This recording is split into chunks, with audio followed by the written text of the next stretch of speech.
So following on from the last video, we're looking at the same model again, and we use the data table basically to create a group within the organizer. So if I just look at this group here, basically it's called base constraints. What I'm going to do is edit that, and then we'll just call it building levels.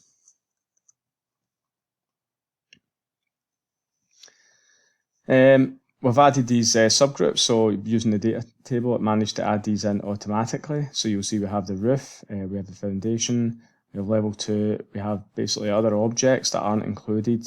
So these objects didn't basically contain,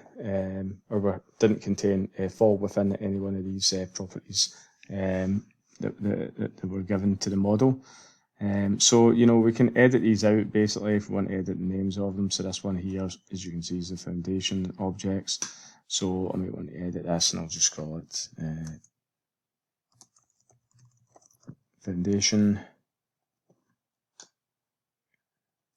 If we don't need any of them, for instance, this one here, then basically we can just delete that one out. We're not interested in that at all.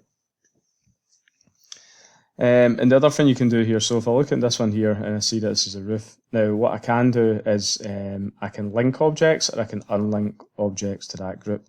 So if I pick this ceiling slab here and I decide I want to link that object, then basically I can add that into the overall group. So go back in here, we'll now see there's 5 objects basically. It's also containing that roof. So you can do the same, you know, you can go around different objects in level 2. You can also isolate the view to view this only, and you can remove and basically add other objects into it as well. So if I select my building level here, and I'll change the visibility and basically just isolate the layers there. So effectively all I'm seeing is anything that is part of this group in here.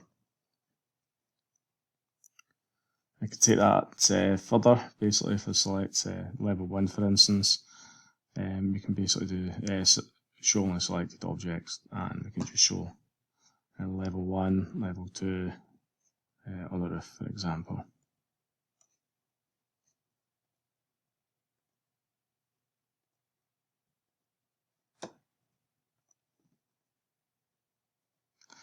So again, there was a few items perhaps I want to add in here. These are part of the foundation. Down at the bottom, there's a few additional items. So I can go around and select all of these. And again, I can link these objects into the foundation, and we'll see we now have 14 objects within the foundation. Selected everything in there. So we've organised this by level. We've done it via the data table first, but you can just add a new group in here, and we'll go add in and we'll create a new manual group, and we could just call it phase 1, for instance, like phase 1 for construction. You can split it any way you like, and then once we've added this in here, then we can add our individual subgroups, and let's just say phase 1, and then we can start to add in things like, okay, let's add in the foundations, because those are part of phase 1, something we've already split up. And then we could select all our foundations here and then basically add them into this group, part of that group, and so on and so forth. So you can add in other elements that are part of the construction.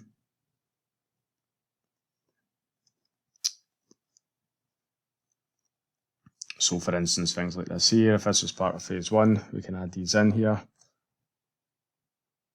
We'll create a new subgroup, give it a name.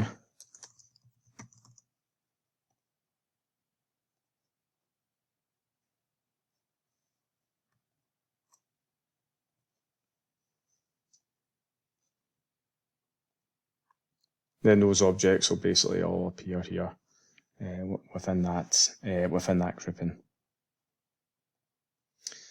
So that's pretty straightforward in terms of being able to take different elements and put them into groups and organise them in a way that you can work with. I've done it by building levels here, and also phases of construction. You could create any type of use any type of method you want to organise them here. So the next video will basically go on to look at, okay, so how do we use properties? How do we tag properties to elements or groups of elements using the property sets? And then how do we use the rule-based groups to basically feed that data backwards and forwards using access for updating status, etc.